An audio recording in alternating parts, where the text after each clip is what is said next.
जय श्री कृष्ण बंधु, स्वागत है आपका मेरे YouTube चैनल पे। मुदस्सर भाई ने मुझसे 3 प्रश्न पूछे हैं। एक वो पूछते हैं कि आत्मज्ञान के लिए परमात्मा कृपा जरूरी है क्या, और दूसरा वो पूछते हैं कि क्या आत्मज्ञानी के बिना भी आत्मज्ञान हो सकता है। और तीसरा उन्होंने पूछा है कि जो भगवान श्री कृष्ण ने अर्जुन को दिव्य दृष्टि प्रदान की तो उनको सब साफ साफ दिखने लगा, तो क्या ये पावर सिर्फ आत्मज्ञानी के पास है। तो इसी के विषय में आज चर्चा करेंगे। तो सबसे पहला प्रश्न जो उन्होंने पूछा है कि आत्मज्ञान परमात्मा कृपा से ही होता है, इसके ऊपर चर्चा। तो मैं आपको एक चीज बोलता हूं मुदस्सिर भाई,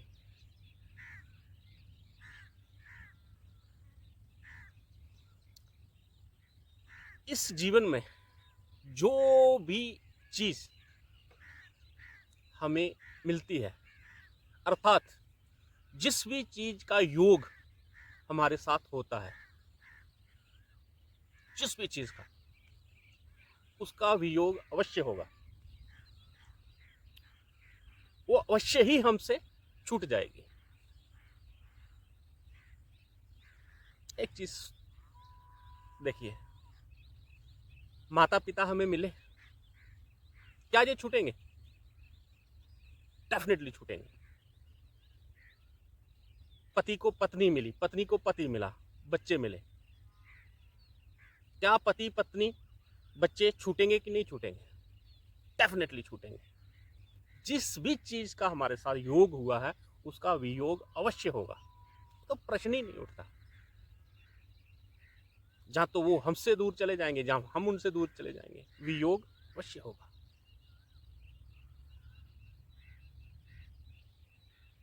एक चीज है जिसका कभी भी योग नहीं होता, वो है हमारा अपना आत्मा। ये संसारिक जितने भी संबंध हैं, ये सब अनित्य संबंध है। जो नित्य संबंध है वो हमारे परमात्मा का है, हमारे अंतरात्मा का। एक चीज जान लीजिए, आत्मा को पाना नहीं है, ये पाया हुआ ही है। मैं आपसे एक चीज पूछता हूं, आपने जो मेरे को सवाल पूछे, वो किसकी सत्ता से, वो कौन सी पावर थी जिससे वो अल्फाज आपके मुंह तक आए? उसी अंतरात्मा की सत्ता से ही तो है। तो वो तो यूं का त्यों आपके अंदर बैठा है, उसको पाना नहीं है, पाया हुआ ही है। हर एक ने पाया हुआ ही है, किसी का भी उससे वियोग नहीं है।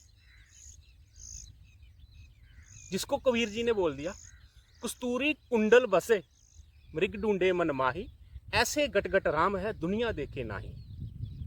तुम्हारे ही अंदर भास करता है, जो अंदर भास करता है उसको पाना गया, पाया हुआ ही है, नित्य योग है उसका।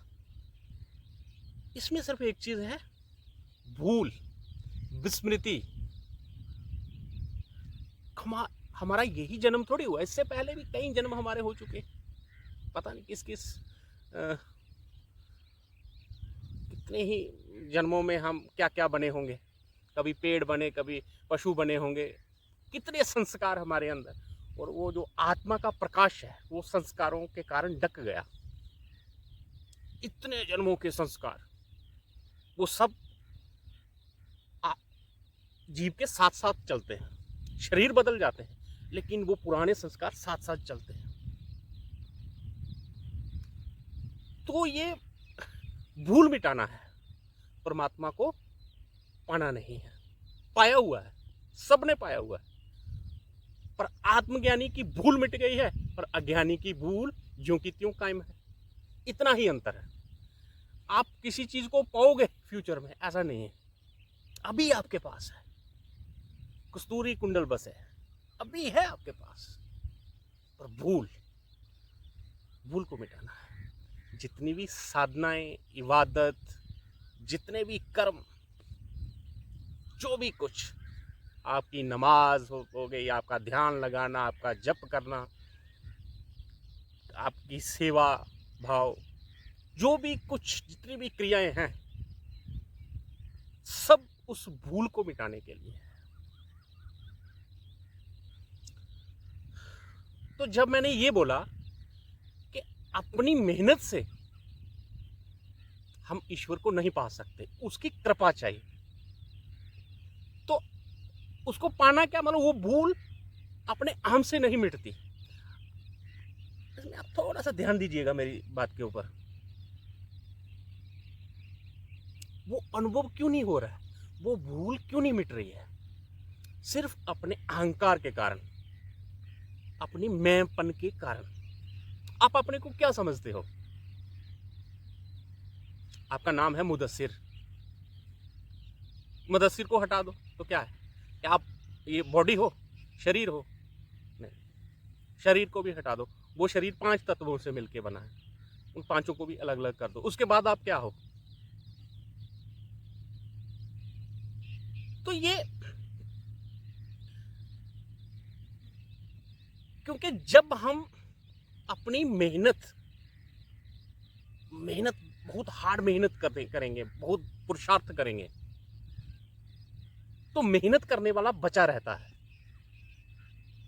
मेरी बात को समझिएगा, थोड़ी सूक्ष्म बात है, अगर समझ में आ गई। मेहनत करने वाला बचा रहता है। उस मेहनत करने वाला भी जब वो गुम हो जाएगा, तो आपका वो जो अनुभव है वो प्रकट हो जाएगा।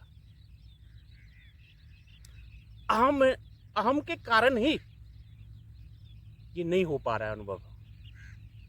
अगर पुरुषार्थ करने वाला बचा रहेगा, तो फिर वो जहां पहुंचना है वहां पहुंच नहीं सकते। इसी में आपके दूसरे प्रश्न का उत्तर आता है, अगर हम खुद से मेहनत करते हैं, तो कुछ बल तो आ जाता है। अगर आप नित्य कोई पुरुषार्थ करें, तो कुछ ना कुछ बल जरूर आ जाएगा आप में। कोई बाक सिद्धि आ जाएगी, कुछ और कोई सिद्धि आ जाएगी छोटी मोटी, उसी में फंस के रह जाओगे। बोलो यार मैंने ये खुदा की इबादत की तो मेरे में ये, असल तक आप नहीं पहुंच पाओगे, छोटी अचीवमेंट में ही फंस के रह जाओगे। और ये इतना सूक्ष्म विषय है कि खुद से कभी भी ये समझ में नहीं आएगा कि आत्मज्ञान कैसे अब हुआ मुझे कि नहीं हुआ। मैं आपको अपना बताता हूं। जब मुझे मेरा सुषुम्ना नाड़ी अंदर से खुली, तो मैं अपने एक मित्र के पास गया। वो योगी, मतलब बहुत बड़े लेवल के योगी हैं। तो मैं उनके पास जाके पहले खूब रोया, बहुत रोया।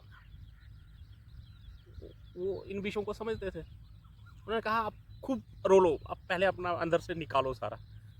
और रोने के बाद बोला आप बताओ मुझे क्या क्या बात है। मैंने उनको बोला कि मुझे आत्मज्ञान हो गया।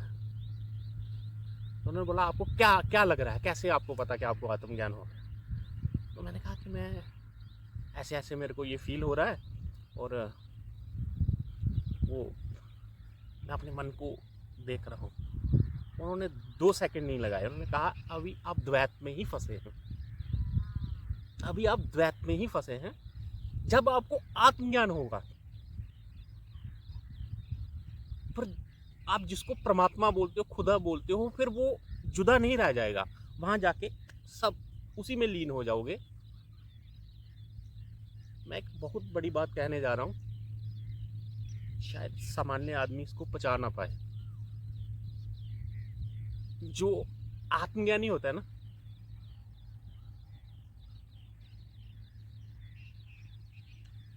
वो भगवान या खुदा जो भी बोलो, ऑलमाइटी को, उसके लिए वो चीज समाप्त हो जाती।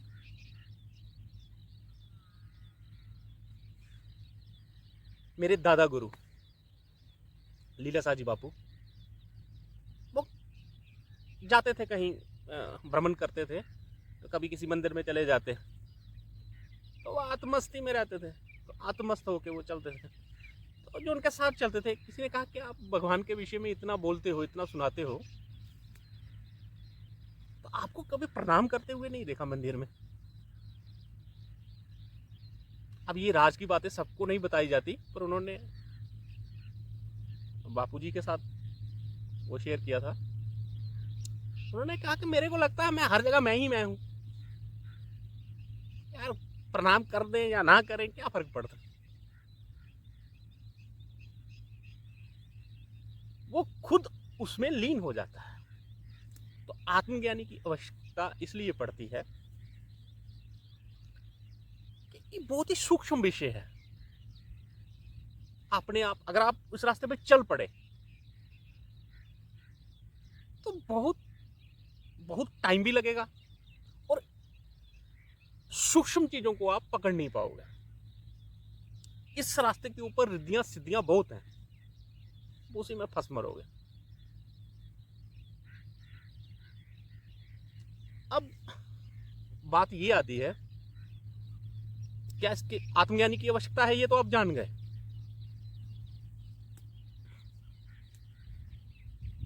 और उसकी कृपा भगवान की इसलिए चाहिए कि अगर आप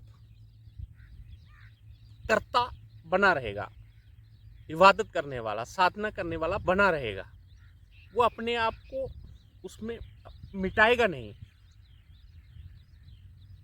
तो उसको वो चीज रियलाइज नहीं होगी।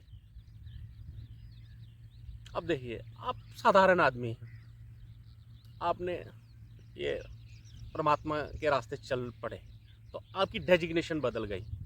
नॉर्मल आदमी से आप साधक बन गए या सिख बन गए या इबादत करने वाले, जो भी, मतलब आप कुछ और बन गए। तो अभी भी तो कुछ और बने हो ना। तो आपका जो अहंकार है उसने उसका रूप बदला।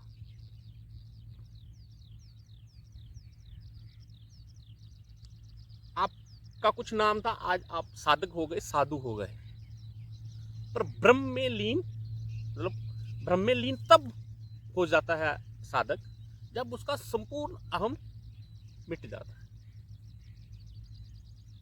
जितनी भी साधनाएं, इबादत, जो भी कर्म कांड है, ये सब अपने अहम को गिलाने के लिए, उसको पिघलाने के लिए है। वो पाया हुआ ही है, उसको पाना नहीं है। मैंने कहा कि जिस भी चीज का योग होता है उसका वियोग अवश्य होगा। ये घर, बाहर, माता पिता, पत्नी, पति, बच्चे, और भी जो कुछ आपने पाया है, एक दिन इसका बिछोड़ा होगा, वियोग होगा। पर अंतरात्मा का नित्य योग है, उसका योग करना नहीं पड़ता, सिर्फ अपनी भूल को मिटाना है। तो जितने भी ये कर्मकांड, साधनाएं, इबादत जो भी है, ये सब अपनी भूल को मिटाने के लिए, अपने अहम को मिटाने के लिए। अहम आपका मिटेगा तो परमात्मा में योग करती हूँ। अभी भी आपको अनुभव है, मैं आपके अनुभव की ही बात बोलता हूँ। जो आत्मा है ये अविनाशी है और एक रस है, अविनाशी है, एक रस है, शांत स्वरूप है।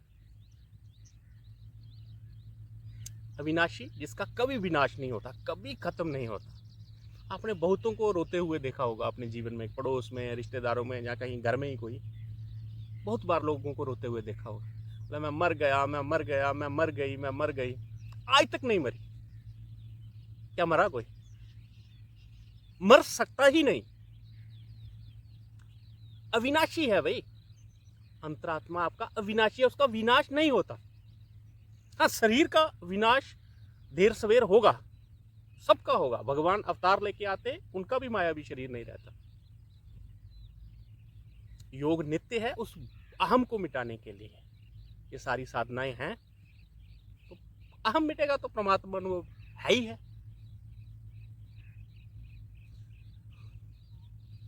आत्मज्ञानी के पास जब कोई शिष्य जाता है, सबके सब उस आत्मज्ञानी से फायदा नहीं उठा सकते। एक छोटी सी कथा है, इससे आपको काफी कुछ क्लियर होगा। गुरु आश्रम में एक साधक पाई बेला के नाम से गए थे। गुरुजी के पास गए, कहते गुरुजी मैं आपके पास ही रहूंगा, साधना करूंगा, तो मुझे कोई सेवा दे दीजिए आश्रम में, मैं यहीं रह के इबादत करूंगा, भक्ति साधना करूंगा। तो गुरुजी ने पूछा आप पढ़े लिखे हो क्या? उन्होंने कहा नहीं मैं पढ़ा लिखा नहीं हूँ, मैं अनपढ़। मैं फिर तुमको क्या सेवा दें? तो उन्होंने उसको दे दी घोड़ों की सेवा, घोड़ों की देखरेख, घोड़े की देखरेख की सेवा पाई बेला को दे दी। अब वो जो पाई बेला था वो बहुत ही ऐसे सीधे इंसान होते हैं ना, जैसे बोलो वैसे मान जाते हैं, बहुत ही सीधा था। पूरी लगन और मेहनत के साथ उसने घोड़ों की सेवा की, बहुत सेवा की। और घोड़ों की जब सेवा अच्छी हुई तो घोड़े एकदम तैयार हो गए।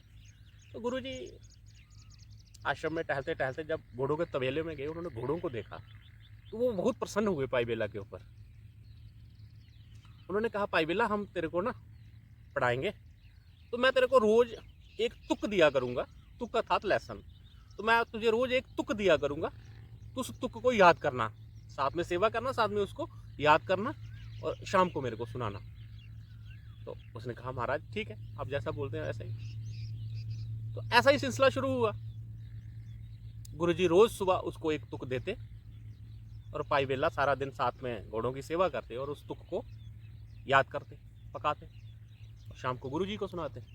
ये सिलसिला चलता रहा। और एक दिन सुबह सुबह गुरुजी को किसी काम के लिए बाहर जाना था, बहुत जल्दी जल्दी।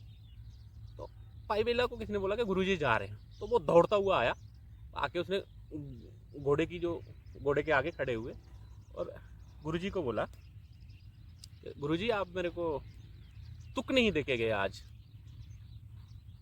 वो जल्दी में थे। उन्होंने कहा बा पाई बेला ना पछाने वक्त ना पछाने बेला। ये कह के वो चले गए। जब वो चले गए तो पाई बेला क्या करने लगा,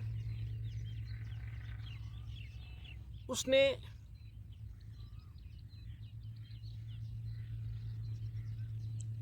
इसको याद करना शुरू कर दिया। बा पाई बेला ना पछाने वक्त ना पछाने बेला, बा पाई बेला ना पछाने वक्त ना पछाने बेला, गाता रहा गाता रहा। तो आसपास उसके जो गुरु भाई थे उन्होंने कहा तू मूर्ख है, पागल है, गुरुजी ने तो तेरे को कोई तुक दी नहीं, उन्होंने तो तेरे से जान छुड़ाई।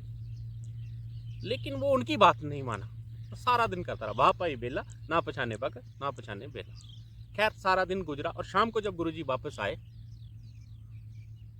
तो पाई बेला वही तबेले में घोड़ों की सेवा कर रहा था और आसपास के जो लोग थे गुरु भाई वो सीधे गुरुजी के पास गए। कहते गुरुजी एक बात बताइए, आप पाई बेले को क्या कोई आज तुक देकर गए थे? उन्होंने कहा नहीं आज तो तुक नहीं दी। कहते वो सारा दिन हमारा सिर खाता रहा और बोलता रहा बा पाई बेला ना पछाने वक्त ना पछाने बेला। ये सुनते ही जो गुरु का हृदय था एकदम वो प्रसन्न हो गए, बहुत प्रसन्न हो गए पाई बेला के।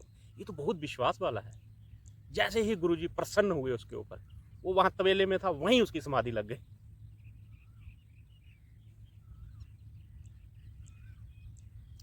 अगर आप आत्मज्ञानी गुरु के सानिध्य में ये साधना करते हो तो गुरु की प्रसन्नता ही काफी है। जैसे ही गुरु आपके ऊपर, आपने गुरु को प्रसन्न किया, आपकी समाधि लग जाएगी। जब बाकी गुरु भाइयों ने देखा कि भाई बेले की समाधि लग गई, तो वो सब बहुत नाराज हो गए गुरुजी से। कहते ये कि अभी कल आया तो इसकी समाधि लग गई, हमने कितने कितने साल हो गया सेवा करते हुए यहाँ, हमें तो कुछ मिला नहीं, चलो यहाँ भेदभाव है गुरु आश्रम में, हम नहीं रहेंगे। तो गुरुजी ने फिर उनको बोला कि आप लोग एक काम करो, आपको जाना ही है तो चले जाओ, पर एक काम करो, भांग ले आओ। भांग का होती है ना, भांग जिसका लोग नशा करते, भांग ले आए। कहते इसको रगड़ो और रगड़ के उनको बोला कि आप इसको मुंह में लो और इसको अंदर मत ले लो, बाहर फेंकते जाओ। वो क्या करें, एक घूंट ले उसका भांग का और बाहर फेंकते जाएं। करते गए। फिर गुरुजी ने पूछा कि आपको कुछ नशा हुआ क्या? तो वो बोले कि नशा होगा कैसे, हमने तो इसको अंदर ही नहीं लिया। उन्होंने कहा यही बात, आप हमेशा गुरु के वचनों की चुलियां करते रहे। भाई भेला उसको अंदर ले गया गुरु वचनों को, उसकी समाधि लग गई। उसकी समाधि को मैं भी नहीं उतार सकता। आपको रहना है तो रहो, जाना है तो जाओ, बात इतनी है। आत्मज्ञानी गुरु की प्रसन्नता काफी है आत्मज्ञान के लिए। एक चीज आपने और पूछी है कि भगवान श्री कृष्ण ने अर्जुन को दिव्य दृष्टि दी, तो क्या एक चीज मैं आपको क्लियर कर दूं, आत्मज्ञानी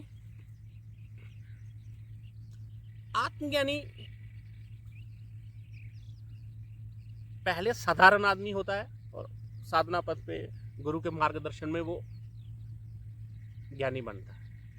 पर भगवान जो श्री कृष्ण थे वो अवतार थे, वो बाय बर्थ वो शुद्ध ब्रह्म भगवान कृष्ण बन के आए थे। तो वो आत्मज्ञानी बने ऐसा नहीं, वो तो बचपन से शुरू, उनका जन्म होते ही क्या क्या चमत्कार हुए वो सब इतिहास है। अब बात आती है कि अर्जुन को जो दिव्य दृष्टि भगवान ने दी, आपने पूछा था वो दी कब। पहले तो वो अनेकों प्रश्न पूछता रहा अर्जुन, भगवान ये है तो वो कैसे, वो है तो ये कैसे, वो और अपनी बुद्धि बल से उसको पाना चाहता था। वही आपके प्रश्न का उत्तर भी है। आपने कहा कि अपने बल से नहीं पा सकते, तो वो अपने बल से पाना चाहता था। भगवान ये है, अगर मैं अपने ही भाइयों को मारूंगा तो मेरे को पाप लगेगा, भरण संकर पैदा हो जाएगा। अनेकों प्रश्न उसने भगवान से पूछे, अपने बल से पाना चाहता। तो जब उसको ये धीरे धीरे एक बात समझ में आई कि अपने बल से तो मेरे ये प्रश्न कभी कम होंगे नहीं, तो उसने फिर भगवान श्री कृष्ण के आगे शरणागत हो गए कि मैं, हे भगवान, मैं आपके केशव, मैं आपके शरणागत हूं। जब भगवान श्री कृष्ण के आगे शरणागत हुए अर्जुन, अब जिम्मेवारी भगवान के ऊपर आ गई। जब तक उसका खुद का बल था तो उसको आत्मज्ञान नहीं हुआ, ना ही दिव्य दृष्टि की प्राप्ति, कुछ नहीं हुआ जब तक अपना आत्मबल था। आपने पूछा था कि अपने बल से भी, तो अपने बल से फिर वो आपका अहम गलता नहीं। जब संपूर्ण अहम समेत अपने आप को भगवान श्री कृष्ण के आगे शरणागत किया, अब जो भार था वो भगवान श्री कृष्ण के ऊपर आ गया। भगवान श्री कृष्ण दिव्य दृष्टि प्रदान की, आपने विराट स्वरूप का दर्शन भी करवाया, सारा काम हो गया।